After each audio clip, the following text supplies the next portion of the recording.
Hello everyone. Welcome sa isang episode na Kumustahan sa Zoom. Now, I would like to introduce to you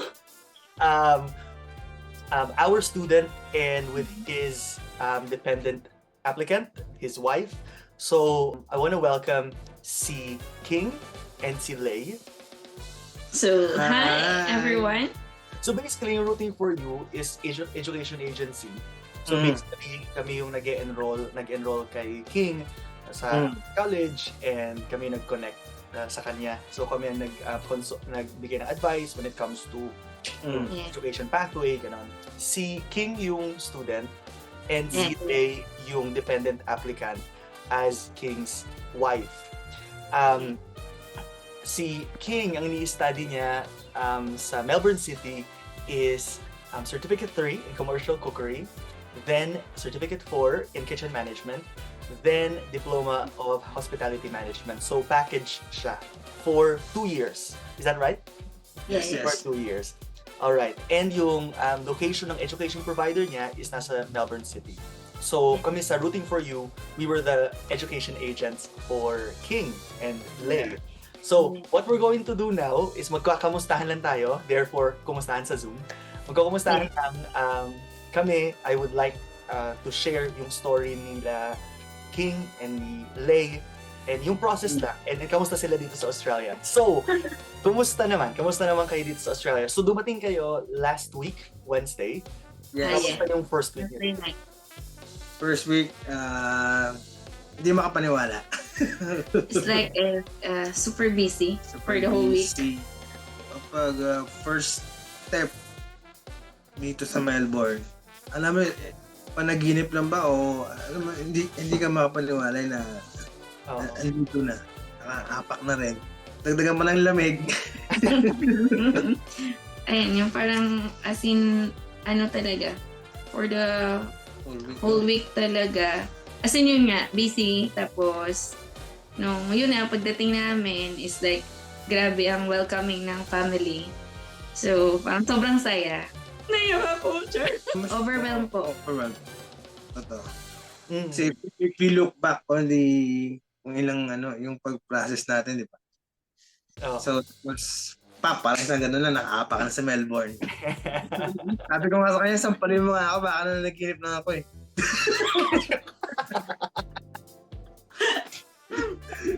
Yun yun.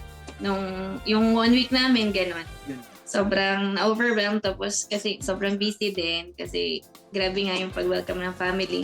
Just to have a background, si King and saka si Lay, OFW sila dati sa UAE. For how many years? In Abu Dhabi po. 5 So, for years. 5 years. Yes. 4-5 years. Tapos nakipagsapalaran sa student visa. At ngayon ay finally nandito na. Saan na kayo nakagala? Nag-city po. Sa city, we've been there like 3 times na. CBD. And yung first namin napunta, kasama namin yung cousins kasi nga tinuruan kami nila ng transportation. Then the second time and third time, kami nila. Alam mo yun? Yung kami na lang kasi alam na namin. For those who don't know, kamusta ang public transport dito sa Melbourne? Public transport, train, tram, bus. Yun. Okay naman mabilis kasi yung, di ba, pag buses every 10 minutes lang. My key card. Tapos, ayun nga, dapat kailangan may key card ka. Mag-tap on, tap off ka kasi para hindi ka mahuli just in case. Yes. Kasi may nanguhuli, Pero di ba? mas maganda dito yung transpo when it comes to information. Yeah. Sa mga terminals, lalo na sa train, dito may nagbibigay ng information eh. Ano yung mga culture shock? Ano yung mga surprises na parang yung pagtungtong nyo since Wednesday last week? Parang this is very different. Actually, yung accent nga, iba nung first day namin, then dumating kami, kinaumagahan. So, nag-asikaso kami ng mga papel namin. Tapos nag-apply, kasama namin yung pinsan. Nag-apply kami sa bangko, tapos kumuha ng SIM card, di ba? So, it's like, yung agent na sa Optus, sa SIM card, yung agent, it's like super talk siya. Tapos nasa harap kami, tapos yung pinsan namin, nag-uusap. Nakakanga kaming dalawa kasi di namin naintindihan. Di namin naintindihan, pero yung pinsan namin, pag nagsasalita naman siya, naintindihan naman namin yung accent niya. It's ano talaga, yun, di ba? It's real. Oo. So, parang kailangan talaga to take your time to parang masanay dun sa culture no? What they do by things. Kasi ano talaga sila. Kasi it's a different culture, no? So yun. So yun ang main na culture shock. Language. No? Language. So far, ganun pa lang. Ganun. Okay, gusto ko naman kamustahin si King. Kamusta ang pag-aaral? Ang pag-aaral, good. Yung school, yung facilities, ang ganda. Yeah. Tsaka welcome lahat ng mga tao, yung mga taga-office. Tapos yung talaga, yung sa pagpasok mo sa school, malinis, tsaka yung surrounding is good. So parang in-endorse mo na rin talaga yung LTEC. So again, yung course ni King is Certificate 3 in Commercial Cookery, Certificate 4 in Kitchen Management, Diploma of Hospitality Management. Yung mga gusto mag-inquire about that qualification to be a chef, inquire na. Yes. Go na kayo sa rooting for you. Yeah. Wow. So, kamusta yung syempre ano naman kayo? Sanay naman kayo sa ibang lahi. Pero sa UAE, sa Abu Dhabi yun, di ba? Kamusta naman yung mas maraming diversity, mas marami ng lahi around you?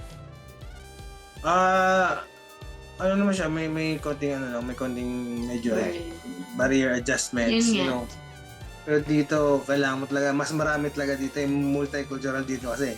Oo, ang dami. Hindi ka lang pabor sa ganitong lahi na isa, dalawa. Dito lahat na. So, talaga, respeto sa kulay, sa culture, sa pananalita, saka sa paniniwala. Doon sa mga hindi nakakaalam, Rooting for You is an education agency which provides yung consultation when it comes to education pathway, enrollment assistance, tapos nako-connect namin yung mga clients namin to our preferred migration agent. So, for example, sila King and Lay, yung preferred migration agent namin, kami yun din yung nag-connect sa kanila. So maybe I'll ask you some questions, King and Lay, no? Ano yung highlight? Ano yung highlight ng services ng Rooting for You? Doon sa experience niya. Kasi di ba, nag-start tayo sa collecting papers. Yung parang sa akin yung pinaka-highlight is that yung parang nakumpleto na yung papel, no? Tapos, yung parang ni-ensure talaga na sinisiguro yung parang na hindi lang basta na mag-ipon ka, mag-compile ka ng requirements na okay na. Na nire-review lahat yung gano'n bago ibigay sa migration agent. Mas okay yung gano'n kaysa okay na? Oo, di ba? Dapat at least kung anong kailangan, example kung may mali or may kailangan pa na ihahabol agad. Yes. So, may follow-ups tayo. Gusto niyong pag-usapan yung saan yung mga points of anxiety do sa journey niyo, tapos paano natin na-overcome? Ay, Diyos ko, grabe, ang dami. Yung hindi ako talaga nakakatulog. Parang ako yung aplikante, siya. Pero hindi, syempre, di ba? Yung hindi ako nakakatulog, kakaisip ng nung-umpisa pa lang. Minsan nag-aaway pa kami. Kasi nga, yung parang, bakit parang ako lang yung namumroblema? Yung ganon. Tapos sasabihin niya sa akin na sasabihin ko parang ako lang namumroblema. Sabi niya, ganon din naman ako. Kaya lang din na lang ako nagsasalita kasi baka madagdagan pa yung stress mo, yung ganon.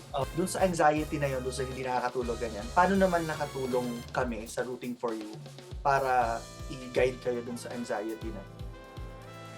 Kasi yun po, yung tawag dito, yung sinasabi niyo po na everything will be okay. Basta nabibigay, kumbaga kung anong hinihingi na ibibigay namin, kumbaga. Tapos yun, yung parang, yun nga, na-assist kami ng maayos doon. Tsaka yung parang, hindi kami na masyadong nahihirapan, kaya nga ina-assist kami ng maayos. Yun. Mm-hmm. And encouragement galing sa'yo din sa WhatsApp. Yun nga. Ngayon, anytime pwede kaming kasi may mas mabilis na response, yung ganun. Yun po. We are aware, so, rooting for you, we are aware na hindi lang kasi to basta application eh. Di ba? Hindi lang to parang pag-aaral, yung investment din, future. Tama, di ba? Future, di ba? This is about future, life-changing.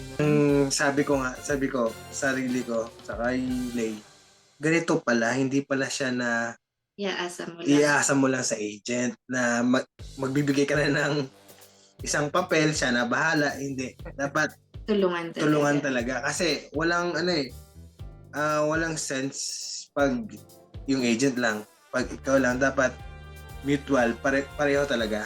Yeah. Kasi ano ba namang malay ng agent sa'yo sa buhay mo kung hindi mo ilala, di ba? Kung pwede i-share nyo, nung nalaman nyo na approve na yung visa. Galing ako na pauwi na ako from work. So, anong oras yon? Anong oras? Exactly 3 a.m. the morning. No, 8 na. 3 a.m. ko natanggap Abu Dhabi time. So notification from email notification. Email. Letter visa Tapos is approved. pag open ko, yun, granted. So parang nag-hang up ako. Gumala ako. Ginising ko sabi ko. Hindi kasi wala siyang internet, no? Galing siya sa labas. Pagdating niya sa amin, yung parang nagulat lang ako kahit tulog ako, hinila niya lang ako bigla. Hindi yung parang hinila niya lang talaga ako. Sabi niya sa akin, sabi niya, ginanon niya sa akin yung ako pa talaga nagbasa. Nabanggit nyo na rin to kanina eh. Pero siguro, parting words, tips, advice, para dun sa mga nakikinig, manonood, na gusto ring makipagsapalaran, itry yung chances nila being international student. Ano yung mga tips, advice, words of wisdom? Number 1, trust the process. And siguro, yun nga, Patience. oo. Yung trust nyo sa agency, kumbaga, ibigay nyo. Hindi yung marami kayong doubts, hindi kayo, kumbaga, kung gusto nyong yung trust nyo, ibigay nyo ng buo kasi mas sila yung nakakaalam. Yun po, yung parang gano'n. Tsaka yung patience. proseso talaga. Dapat mahaba yung pasensya mo. Kasi mas marami, habang tumatagal, habang patapos kayo, doon po mas marami yung mga kailangan, doon po mas maraming kayong dapat i-prepare. Yung sinabi kong trust the process, hindi siya siyang pansit canton lang na niluto. Hindi instant. Hindi siya instant. So number 1, pag trust, never doubt the agent, the agency. Dapat buong loob mo. True. Willing to take risk. Yeah. Number 1, prayers talaga. So, pag being open to each other sa agent at sa applicant, lahat ng pinapagawa, gawin, kung anong kulang, dapat open lahat. Kasi pag ikaw, tatamad-tamad ka rin na applicant, walang mangyayari sa'yo. So you've heard it from King and Lay. King and Lay, thank you so much for joining us sa episode ng Kumustahan sa Zoom. No worries. No worries. Wow! No dramas. No dramas, yeah. Yeah. At totoo, I like it yung sinabi nila King and Lay na trust the process and be patient and work together with an agent. And kami naman sa Rooting for You, our commitment is to always have open communication and to guide our clients. So thank you so much for being with us sa Kumustahan sa Zoom, and we say bye to you till next time. Yeah, bye. Thank you. Rooting for you. It's your way.